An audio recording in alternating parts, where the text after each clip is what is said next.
Hi guys, welcome back to the next part of the series. Today we're going to start with our blocking here inside of Blender. And the blocking, as I've mentioned before, is the process that we're going to be using to create very basic primitives that represent the general volumes of our element. I'm going to press Shift A right here, and I'm going to start with a very basic cylinder. So we're going to start with a cylinder. Let's scale this down so that it's a lot thinner. And with G and Z, I'm going to push it up. I'm going to try to keep the axe on the symmetry line. This is going to be important, especially later on when we do textures and things like that. But for now, it's kind of important to keep it like this. Now, what I'm going to do is I'm going to go to vertex mode. And I want to drag all of the vertex that we have right here all the way down to around this size. Whenever you see a cylinder, okay, like an ellipse right here, you can find the middle point by going roughly at the half point of the element, and that's where the perspective would match. Like if we were to see this thing completely flat, I would expect to see the perspective right around here. So if I try to select all of the vertices right here and push them down, one error you guys might know is that we're actually not selecting the back part of the elements. And this is because we're not seeing them. And Blender has this auto masking thing where when you don't see something, you're not actually selecting. So we're going to go to wireframe. And by going to wireframe, we should be able to move this down again to roughly about there. Then I'm going to grab all of the upper ones. And again, with G and Z, I'm going to push them up and I'm going to scale them to get the general thickness that this gets as it goes further and further up into the element. There we go. So that's it. That's all we need to do for this sort of elements. You don't need to overdo it. We're just looking for a very basic shape to understand how all of these things are happening between each other. You can see here we have another sort of cylinder. So I'm going to press Shift A, mesh, and we're going to bring another cylinder. Now, when we're doing this blocking stage, you actually don't need to block in every single part of the element. You can just block in the most important things. So for instance, here, I'm going to scale right there. I'm going to again go to cylinder or wireframe. I'm going to bring this down and bring this up right around there. There's no need to add another edge loop and get the sort of shape that we have right there.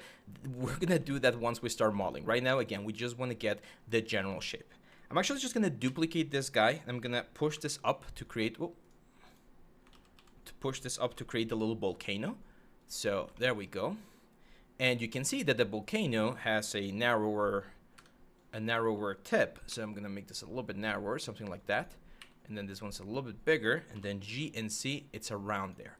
Now, here's where we need to start asking some questions. Is when we see this from the front, do we want the volcano to be circular, cylindrical, or is it going to be a little bit flatter from one side and the other? I personally think it makes a little bit more sense to have it like this. So that means that the volume here on the center of the axe is going to be kind of like a sphere volume going out a little bit. And since it's a sphere volume, I'm just going to press Shift A, mesh, and we're going to add a UV sphere. G and Z, push this up. Let's go to the front view and let's scale this down. So I'm going to try to scale it so that it roughly matches the shape of the volcano. There we go.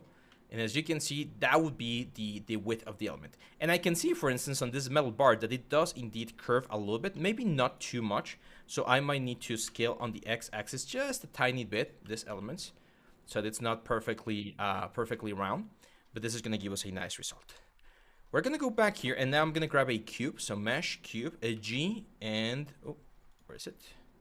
There we go, G and S. This is no longer on the symmetry line because this is going to be the hammer. And again, take a look at the perspective here and try to match that perspective with the amount of volume that we want to capture. So we're going to be doing a little bit of, like I like to call it, guesstimation. So that seems about right.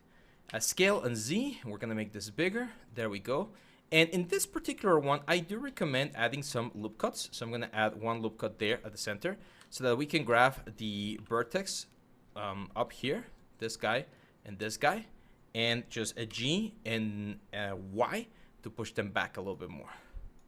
Let's do G and Y to push it in. This one actually G and Y a little bit in. So as you can see, this gives us a very, very nice idea of how this looks. And if we look at the sort of the 3/4 view, we should be able to find the proper thickness as well. I think it's a little bit too thick right now. So I'm going to do S and X. There we go. Let's go back to number 3. And as you can see, this thing is going to be eventually connected to all of these elements. So if you want your blocking to be a little bit more precise, one thing we can do is jump into the faces. Select these two faces. I'm going to inset a little bit right around there, and then I'm going to extrude towards the volcano right there. So that I just get a general idea of how this thing is going to be like bridged with the next part. For the axe, we're going to go for a plane in this case. And I'm going to, let's do Shift A, mesh, plane. There we go. We're going to bring it here. We're going to rotate in Y so that it's facing us. There we go. We're going to scale it in. And I'm going to do a very sort of like a dirty way to create this thing. I'm going to go to wireframe, but I'm just going to do a very like basic construction. I'm going to go to the edge here. I'm going to say E to extrude here, and then go back to edge, grab this one, extrude down, and then extrude here, and then extrude here, and then extrude all the way down here. I'm going to go to the vertex. I'm going to move this vertex so that we can get the tip. You can see that this effect is just kind of like particles or something that would be happening. We're going to do this solid. We're not going to make it like melt like that. We're going to have it right there. And then just move some of this vertex around until we like capture the shape of the axe as close as possible. I mean, again, it's just an estimation. This is supposed to be just a blocking. So the most important thing is that we capture the general thickness and the general form of the element. I'm gonna grab this one right here. We're gonna grab all of the faces, so 3 and then A, and we're gonna extrude. So extrude this out. How much? I would say roughly around there.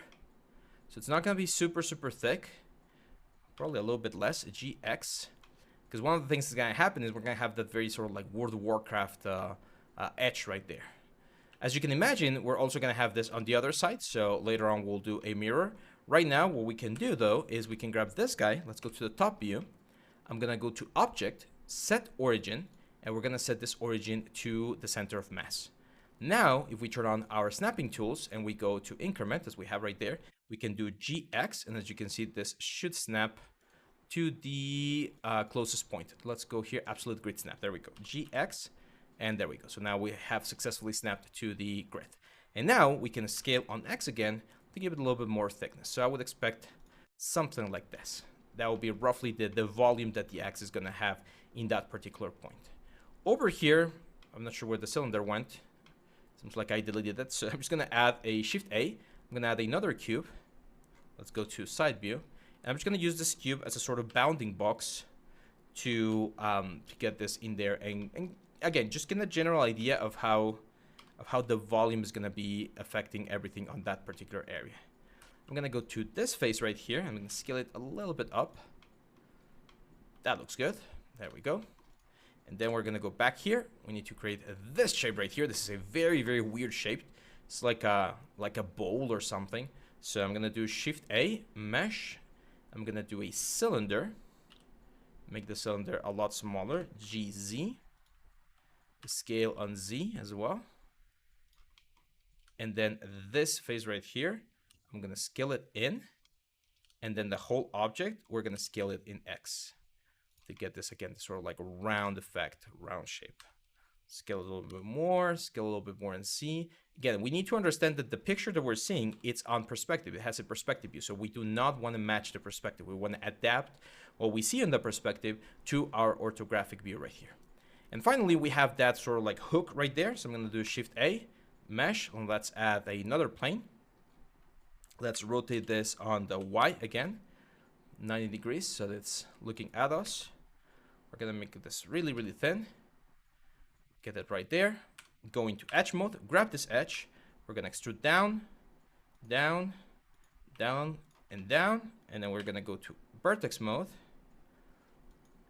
And we're gonna start just moving some of this vertex to match the general shape. We're actually going to be using this plane later on to create this shape because this is probably the easiest way to do it. But again, right now we're just focusing on the sort of the general shape. So there we go. So with this done, my friends, this plane we don't need. With this done, oh wait, it got added to that one. No problem. Let's just go into edit mode. We're going to go into face and we're going to delete the face. So with this done, it might seem like a really silly thing that we just did right here. But again, this volume is really important because technically, if the volume is correct, I could give this to an animator and he could start animating a character using the weapon because he knows that the weapon's not going to change volumes in regards to what we have right here.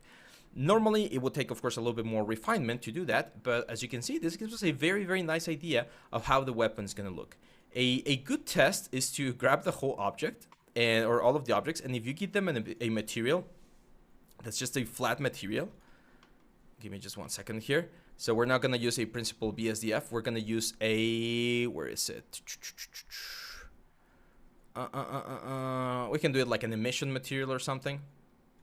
And we give it a black color. And we go into shaded mode or material preview. There we go. So if we grab, I'm going to grab all of this guys. And then this guy at the end. I'm going to do object, link. Where's link? Because I wanna link the materials. There we go. Link materials. Perfect. So if we see the silhouette, only the silhouette of the object, you're going to be able to appreciate that we are getting really close to the silhouette of our final object. And this is one of the secrets about the blocking. If you have a good blocking and you understand the proportions and the forms correctly, then we can be sure that this thing is going to be a good asset even before we start. We've only dedicated 10 minutes to this blocking, and it's already giving us a lot of information about how this prop is going to look at the very end. So that's why it's so important that we do this blocking stage.